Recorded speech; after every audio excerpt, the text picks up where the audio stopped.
Les damos la bienvenida a la última presentación del segundo panel de las Jornadas Monetarias y Bancarias 2021. Mi nombre es Ariel Dvoskin, soy gerente principal de estudios económicos del Banco Central de la República Argentina y me acompaña Horacio Aguirre, gerente de foros multilaterales del banco. La presentación estará a cargo de Annina Kaltenbrunner. Annina es profesora asociada en Economía de la Globalización y de Economía Internacional de la Escuela de Negocios de la Universidad de Leeds. Se especializa en temas de integración financiera y monetaria, economía heterodoxa y metodología. Es doctora en Economía del Desarrollo de la Escuela de Estudios Orientales y Africanos de Londres y miembro activo de varias organizaciones académicas. Su trabajo ha sido publicado en revistas académicas especializadas. So, Annina, when you want, the floor is yours. Thank you so much. Thank you so much for the invitation. It's a real pleasure. As my friends know, Argentina has a big place in my heart. I spent my exchange semester in 2003 in Argentina and made very good friends, and also met my now husband in Argentina. So I've got very fond memories of Argentina.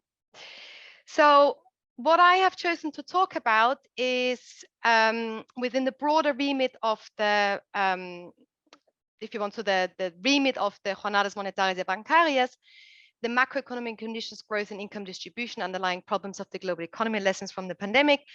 I wanted to focus on two areas. With regards to the underlying problems, I decided to focus on what I consider the hierarchic structures of the international monetary and financial system.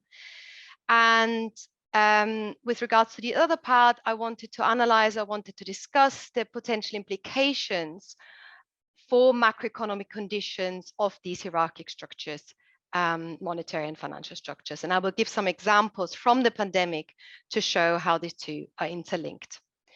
So my presentation will have two parts. In the first part, I want to first very briefly sketch what I consider are the key characteristics of this hierarchic structure of the global monetary and financial system. On the one hand, on the monetary side, so the monetary system, which is characterized on the one hand by a global dollar system, so a dominance by the US dollar, and on the other hand, a currency hierarchy, which I come to what I mean with that. And on the other hand, we have a hierarchic or structured international financial system, which is arguably dominated by financial institutions and actors and markets from core economies, particularly the US. So after having sketched that, it's necessarily going to be very brief an overview, and probably it's going to be quite a lot of things we know already. I want to discuss then what implications these structures have for macroeconomic conditions in emerging market economies. And here I want to focus particularly on two aspects. On the one hand, what we call in a paper with my good friend Juan Pablo Pancera, new forms of external vulnerability, or just external vulnerability of these economies and its link to exchange rate dynamics. And on the other hand, what I call monetary subordination, but basically arguably the stronger external constraints on monetary policy making in emerging economies. And then I will present some very brief conclusions, which maybe we can go into more depth in the question and answer session. What I would quite like to say before going is that this presentation in a way draws on three papers I'm currently working on with dear co-authors. I would like to thank those, Juan Pablo Pancera, Bianca Orsi, and Bruno Bonizzi, for giving me the chance to present this. And it kind of, tries to create a narrative of these different areas of research which we are currently considering. Okay, so with regards to the hierarchic structure of the global monetary system, we're in a global dollar system where really the dollar is the key or dominant currency across the world, both by US residents, but most importantly, also by non-US residents. And the way we can look at this, for example, is by looking at the functions of money and to what extent the dollar assumes, to a large extent, the global functions of money. So I've given here a graph of the different functions of money and by different actors, private and official, though I want to focus on the private sector here. And we can see that as much as in the domestic economy, in the global economy, currencies are used either as a medium of exchange, unit of account, and store of value. So as a medium of exchange, there can be a vehicle currency to facilitate trade. There can be a trade settlement currency, so the currency with which we settle import and exports. As a unit of account, there can be a trade invoice currency, so the currency with which the trade is invoiced. the funding currency, and I want to come back to that, and then the store of value. So in what currencies is wealth held? And here we distinguish in our work between investment currency, between short-term and long-term investment currency. So is wealth held for long period really to store value, or is it more a short-term speculative character? And what we highlight, or what I particularly want to highlight, is the global dollar, or the dollar assumes these global money functions across all these functions, but particularly important here for my presentation is that funding currency role. So the dollar is really the currency which is used predominantly and largely to denominate agents' liabilities across the globe. So whereas, and I will come back to that, whereas increasingly international financial actors or agents are prepared to hold other currencies as at least short-term stores of wealth, the funding, so the denomination of their liabilities, is still very much done in the dollar. And I think that's one of the key elements which characterizes this global dollar system. And I will come back to that, why I think that fundamentally matters for macroeconomic conditions in emerging market economies. So that's one aspect of the global monetary system. The other one is, and those who are familiar with my work, this is really where I come from, is a so-called currency hierarchy, also, or the fact that apart from the dollar, particularly emerging market currencies still assume a very, very limited role. And I don't want to go into the details in there. We can theorize this. We can theorize this using post-Keynesian theory, using liquidity preference theory. But I think the important point to take away is that not all currencies have the same standing in the global economy, and not all currencies are either used for international functions or for all functions, and I will come back to that. And so what we have recently seen is actually that the dollar has further cemented its international or global funding currency role. So it's really, since the global financial crisis, despite being a US crisis, the dollar has continued to be dominant and increasingly dominant. Whereas on the other hand, and that draws on my work with co-authors like Klaes Belfrage and Bianca Orsi, we have seen a steady internationalization of emerging market currencies, but that internationalization has been very asymmetric.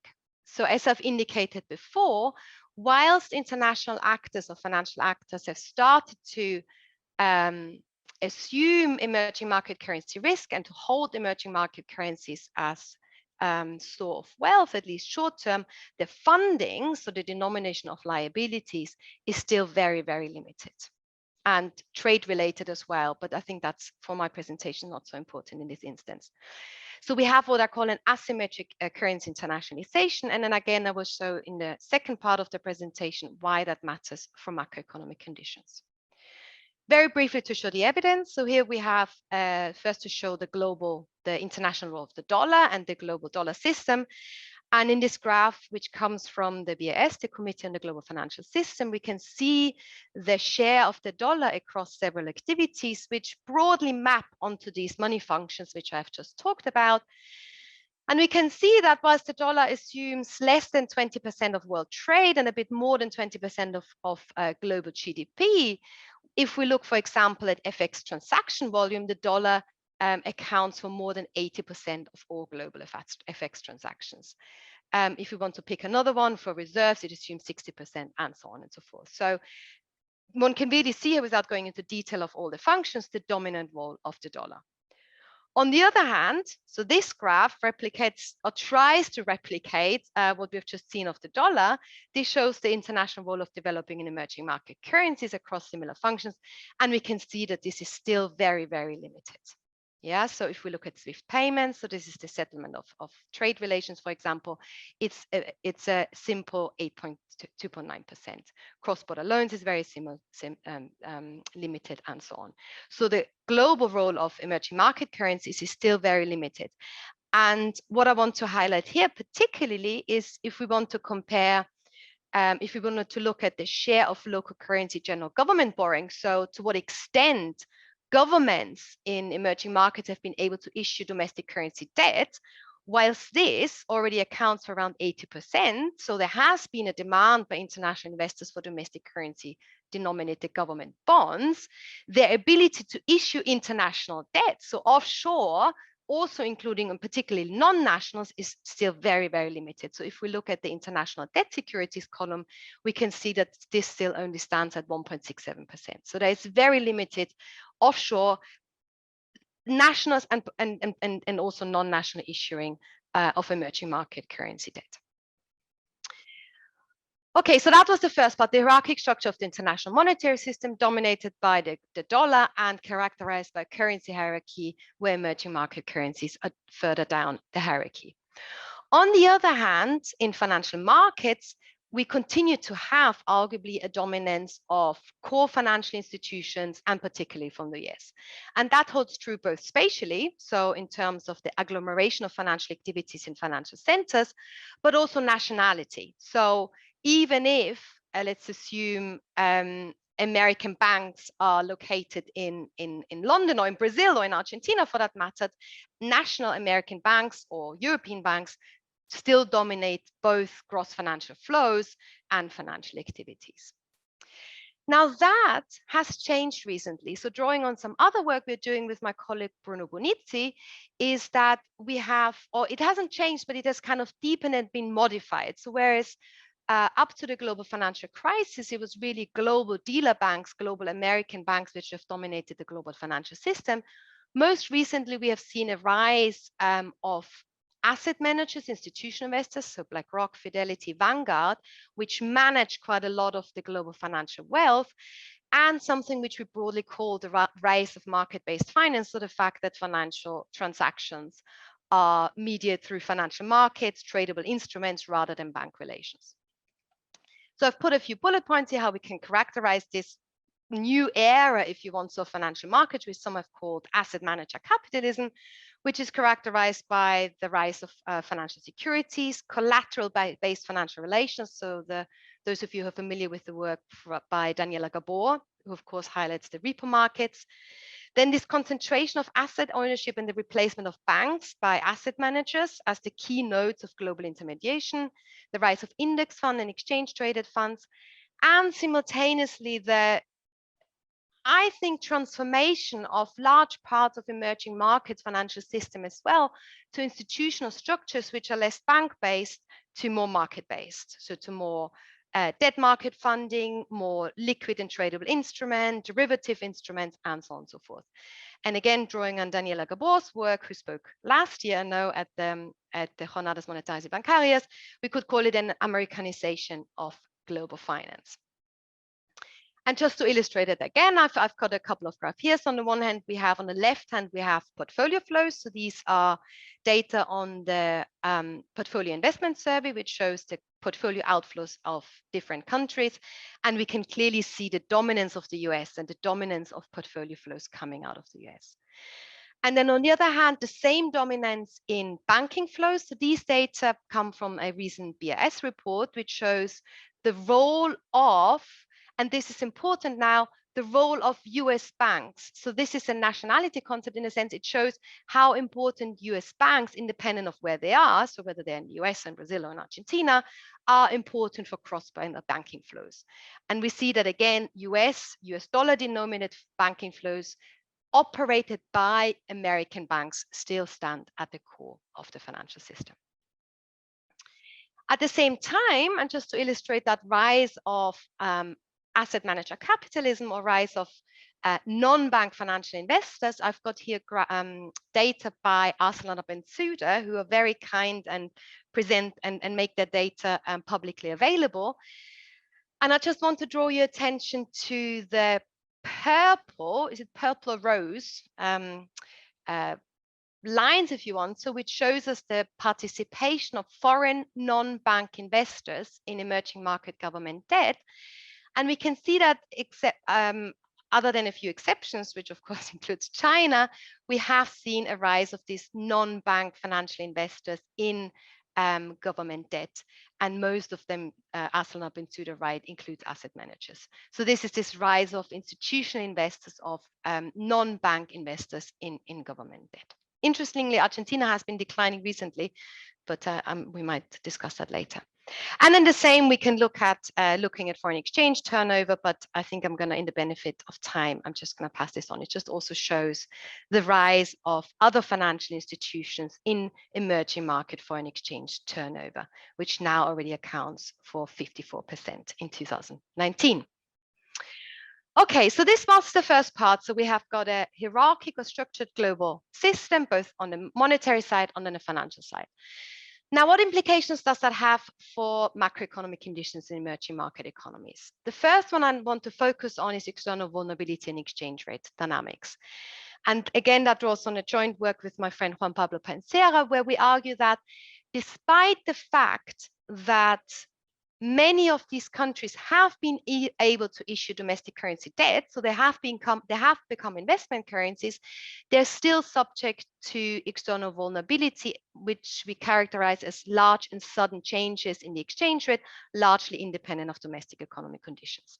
And we argue that these new forms of externality are the result of this asymmetric currency internationalization, where international investors located in financial centers offshore fund themselves in US dollar, invest in emerging market local currency assets, which on the one hand maintains the dependence on international funding conditions, and on the other hand shifts the currency mismatch from the domestic institution to the international institutions, which makes them much more sensitive to expected and actual exchange rate developments and can increase the volatility of capital flows.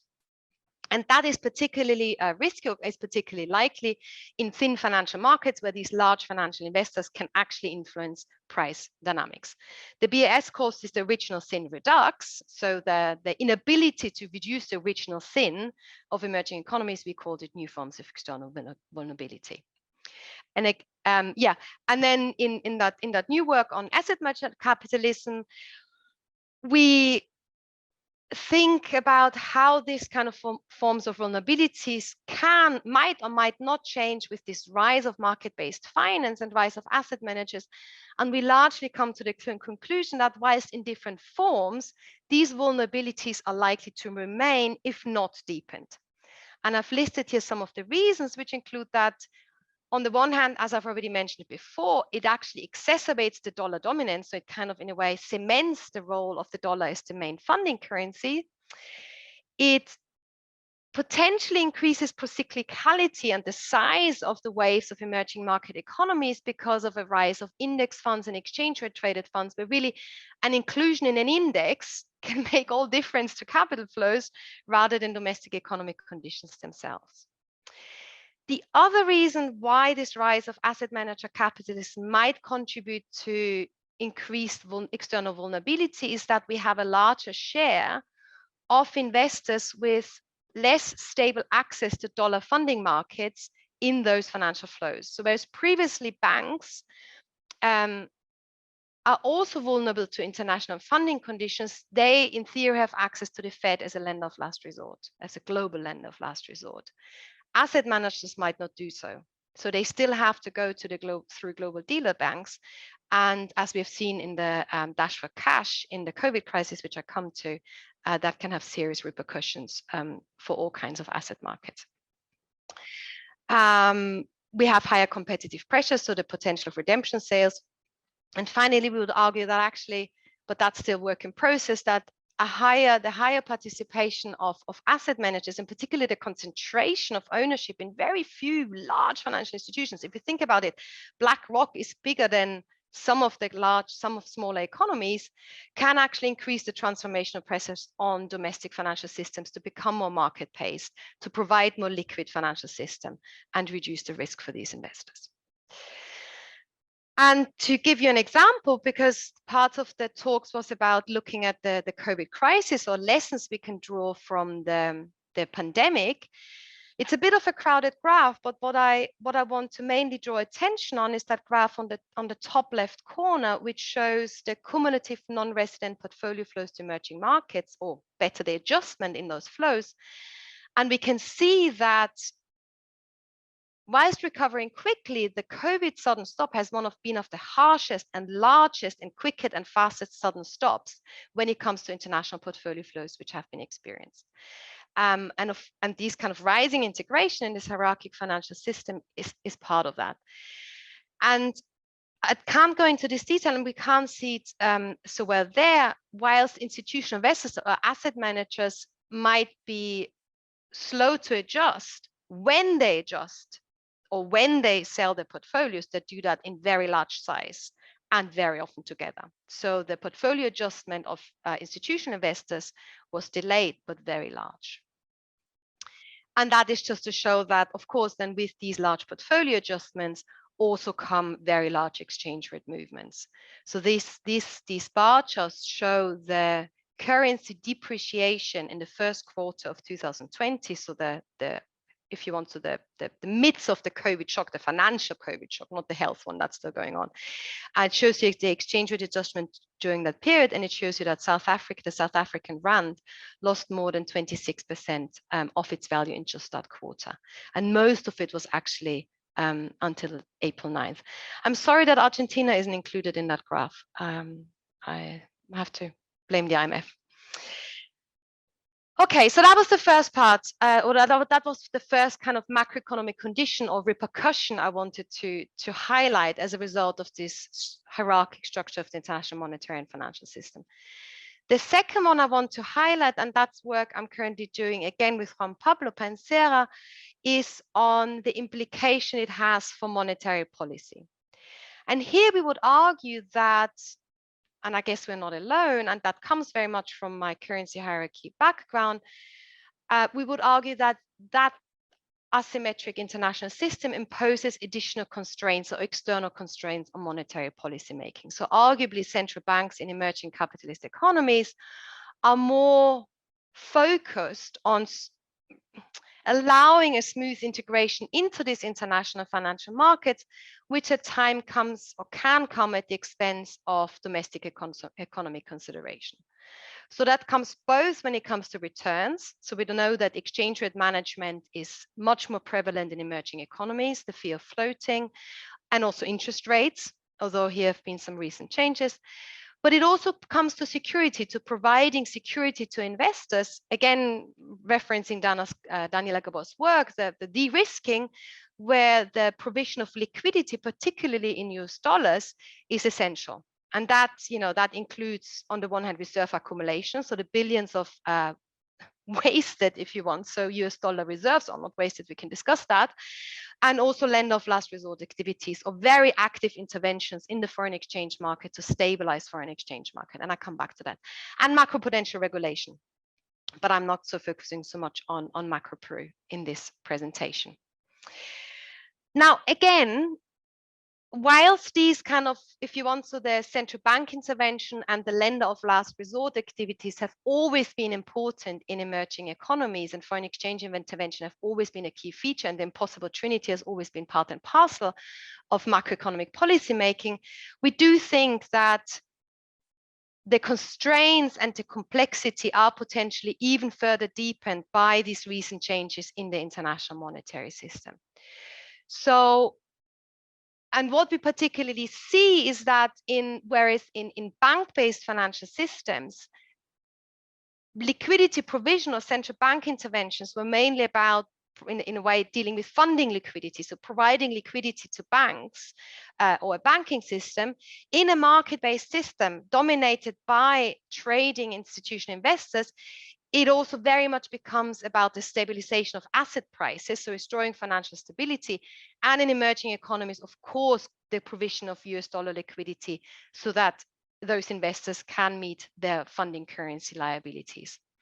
And that requires very new types of interventions. So that rather than intervening in the money market or in the reserve market, that requires new forms of intervention in the capital market, both in the sovereign market, and we've seen, and I come back to that, we've seen substantive intervention in the sovereign market, primarily in the secondary market, but also to limited extent in the corporate market. So even in South America, and I want to come back to that, central banks have started to intervene in the corporate bond market, which is unseen and all new.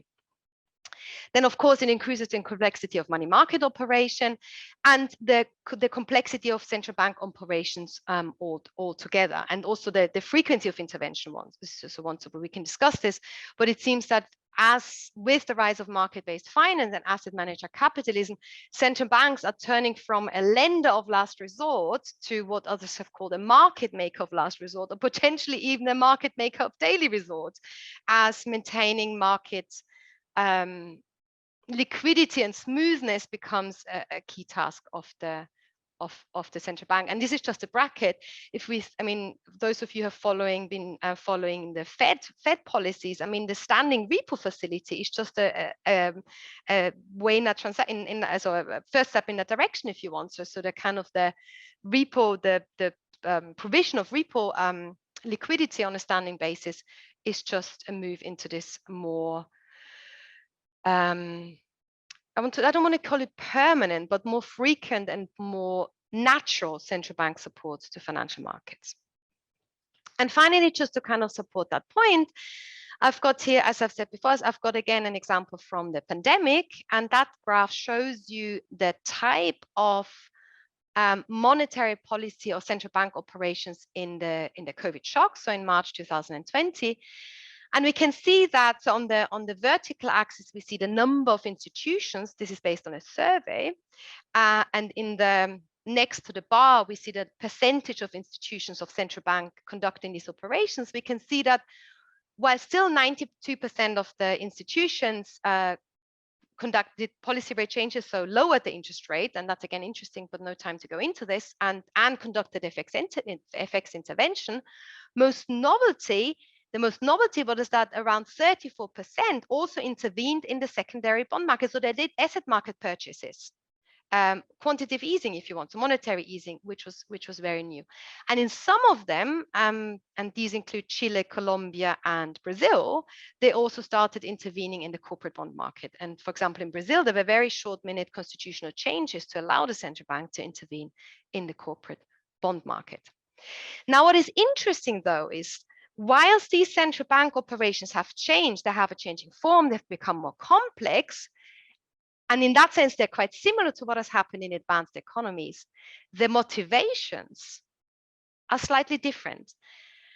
And so if we look at that next graph, again, it's a bit of a busy one, but the main message, what I want to take away here is in the left graph, which shows the type of intervention and the size of intervention in the bars. And on the vertical axis, it shows the interest rate. It shows the policy rate at the time of this announcement. And it shows that even countries with quite high interest rates, for example, the Philippines, I hope you can see that, or Turkey, have still conducted these asset purchase programs or the secondary market interventions. So whereas in advanced economies, generally the view is that these were partly intervention because interest rates are at the zero lower bound and there's just no policy, or in a way there are not many other policy instruments left. In emerging economies, even those with high interest rates conducted these operations rather than lowering interest rate. And that has to do with, I don't have a graph on that, but at the same survey, central banks did reflect that one of the main reasons for these interventions was not so much restoring credit in the domestic economy or stabilizing domestic economy, but it was really about stabilizing foreign investor demand and foreign investor expectations. So it was about making sure portfolio flow, or if you want to, financial flows, foreign financial flows are stabilized. And I have a little quote here from that same BIS, from a BIS report on that topic. And I don't want to read it all, but I've highlighted a few bits where it says explicitly, so that whereas the bond purchase programs in advanced economies were motivated to provide credit, keep bond markets functional, and support monetary accommodation, in emerging markets, they were primarily aimed at addressing market dislocations arising from investor risk aversion. So that's just to go back to my point about how these structural features of the international financial system put particular constraints or specific constraints on monetary policy making in central banks in emerging capitalist economies. And whilst they might be changing as financial markets change, they do seem to still be driven by the same considerations. Okay, so just to conclude, just to summarize the argument, which I've just done. So I wanted to set out in a very broad brush view. So I wanted to give an overview of current thinking or current work. So I've given an overview of this hierarchic structure of the global monetary financial system, and then discussed two of the potential implications of that system for the exchange rate, external vulnerability, and on the other hand, on the constraints on monetary policy. And I wanted to show that whilst all very new and whilst maybe in different forms, potentially the changes which we see in global financial markets, but also with regards to the integration of emerging economies into those markets, could potentially deepen or at least cement these negative implications or complications, if you want, so for macroeconomic conditions. And that, of course, I mean, I can't go into this, has implications for developmental policies and development more general. So exchange rate dynamics, vulnerability, uncertainty, etc., etc. I initially wanted to talk about policy implications or recommendation, but then kind of decided to go against that. And I thought maybe if we wanted to, we could cover that in the Q&A. But of course, from this perspective, really comes the need to develop domestic funding markets or development finance. And here the really interesting discussions which I think are to be had is to what extent that should happen through domestic financial institutions, for example, domestic pension funds, long-term institutional investors, or whether this really needs state developmental banking in the context of market-based finance and asset manager capitalism. But I'll leave it here. Thank you so much for the invitation, for giving me a chance to speak, and it was a big honor. And yeah, I give it back to the floor, to the presenters. Thanks, Annina. Thank you very much, Annina, and it's a pleasure for us as well to have you at a meeting. So thanks for the very insightful presentation. And that's, of course, this growing issue of non-bank financial intermediation. And there are a number of points that come out of the presentation. One is the interaction between the role of the US dollar as the global funding currency and non-bank financial intermediation. Because one can think of the dollar as rising as a global funding currency through different market structures. But then there is also the rise of non-bank financial intermediation. In what sense would you say that NBFI make this role of the dollar ever more important? In what sense would you say it interact? Both aspects interact. So I think that one that's a relevant point. Another one is the very interesting point you mentioned that the rise of NBFI makes emerging markets generally, which are typically or generally bank-based financial system, it can make them more market-based financial systems. So perhaps elaborating on that point will also be very interesting. And then finally, you mentioned that you left the policy response issue perhaps for the Q&A. And then I was thinking, in terms of NBFI, if the issue is that NBFI makes capital flows more volatile, perhaps the response would be measures like capital flow management measures or macroprudential measures, or is the response regulating NBFI in a different way? So should we go at should we look at the capital flow volatility kind of response, or perhaps the NBFI regulation response? So perhaps it's both, but then one can start thinking about it. So thank you. Thank you very much. Shall I take them, or Ariel, do you also have some questions? Perhaps you can reply, and then I will. Yeah. Okay.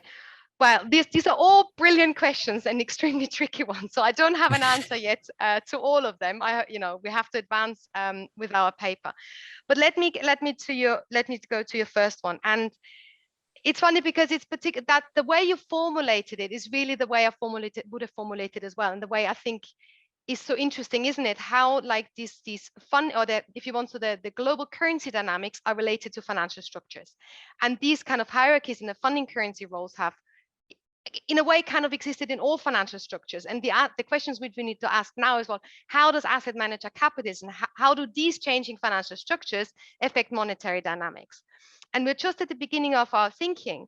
But so a couple of things which we thought are at play here. The first thing is that with the rise of NBFIs or market-based finance, we have an increase of collateralized lending, and of course only certain asset classes or certain securities are allowed to be collateralized lending, and we know that it's still in the global system, US Treasury bonds are the highest rate and safest collateral. So by, in a way, excluding certain, or by in a way, by creating this demand for US dollar denominated assets as collaterals, in a way that in a way creates additional demand for US dollar as well, so US dollar denominated assets. So I think this collateralized lending is really important. The other thing, and that I haven't really thought so much about it yet, but we know, for example, that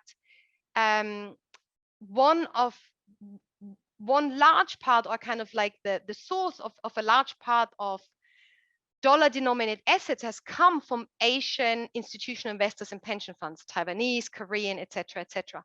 So I do wonder whether as institutional investors and investors used to market-based financial structures or requiring tradable instruments rise, the demand for those markets which can offer these tradable instruments also rises. And that goes both ways. So it increases an additional demand, or it increases the demand for US dollar denominated assets. And on the other hand, and it comes to the next part, increases the transformational pressures on those who don't have these institutional structures yet, these Anglo-Saxon structures. So I think that kind of, the fact that the US does provide these kind of financial structures geared towards trading and liquidity plays a role. Of course, the US, the Fed, accentuates that. And then I think another thing we've been discussing, but again, we haven't done all the analysis yet. In a similar way as the collateralized lending in money market or in interfinancial relations, is the rise of clearinghouses, for example. So clearinghouses also decide which type of assets can be used as collateral or to deposit margin. So, and again, here we have clear decisions. Certain assets are good enough, and the US is definitely good enough, and other assets aren't. So I think that's some of the mechanisms how these two can interlink. But I'm really glad about your question, because it's something which has been troubling me for years. And working on this paper now, it really finally gives me a chance to really look into these mechanisms. The same about the transformational pressure. So I can't really say too much about this yet. So what we want to do we have seen that my country expertise is biggest in South America, and as you know, and particularly in Brazil at the moment.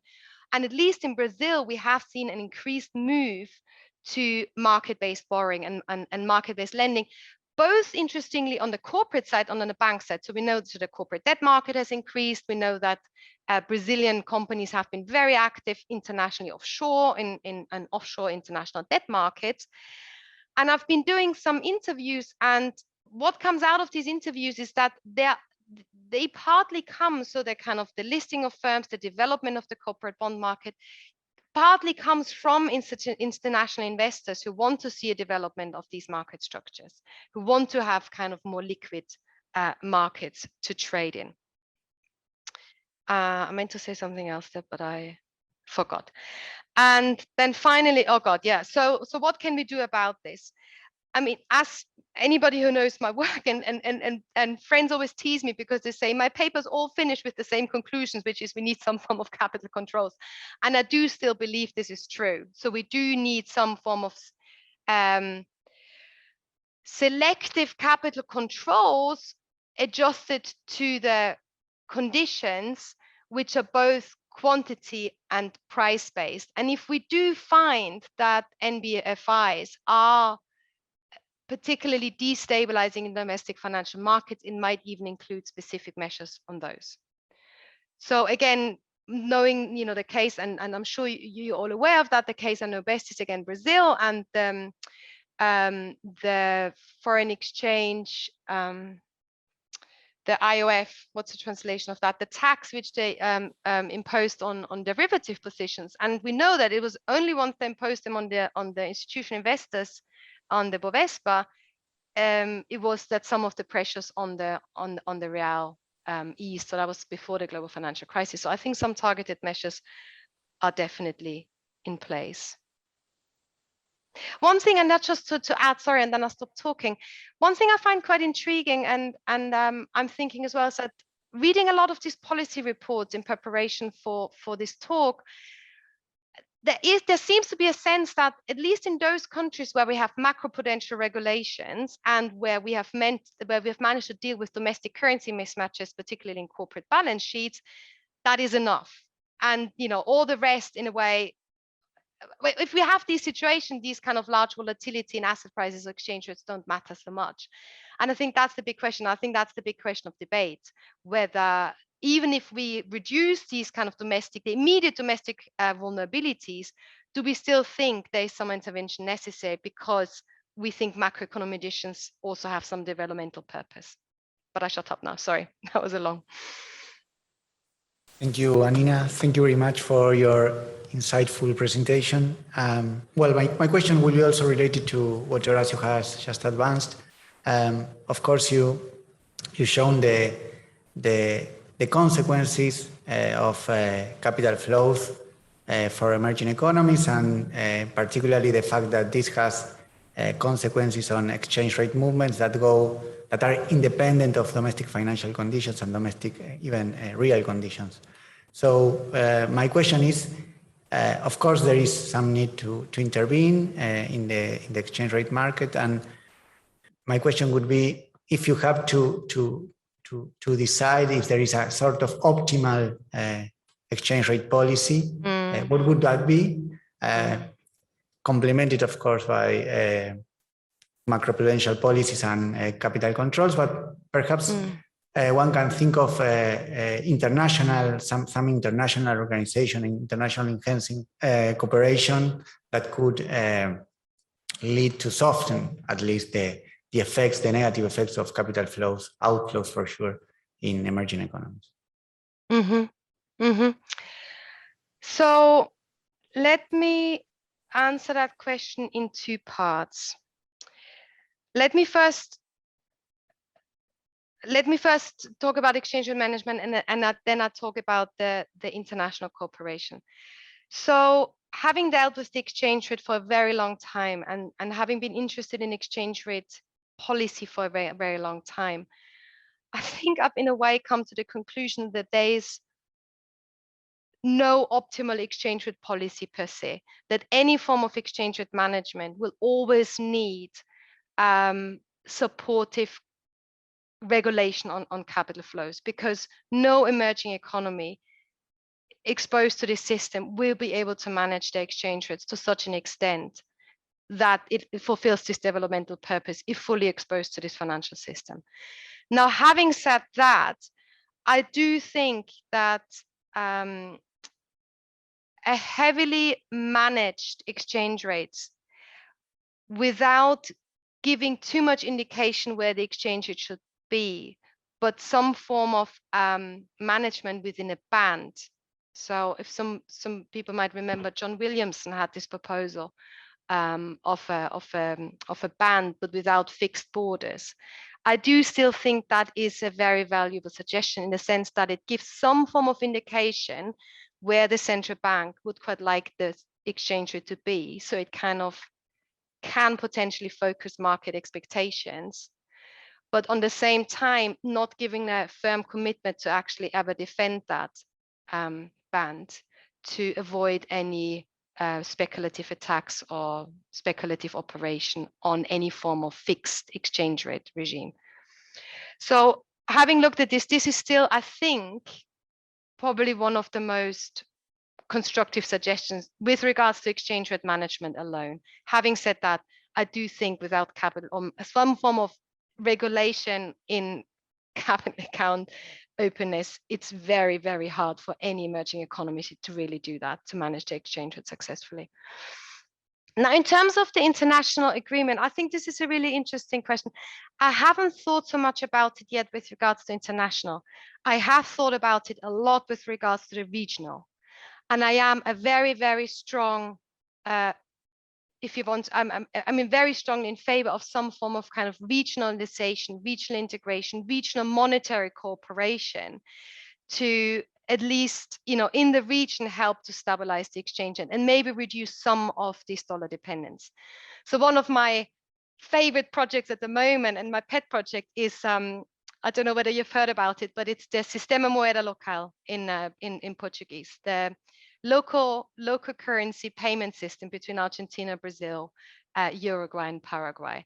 And it's tiny, nobody uses it, but it basically is one attempt to establish regional currencies in trade relation between members of the Mercosur.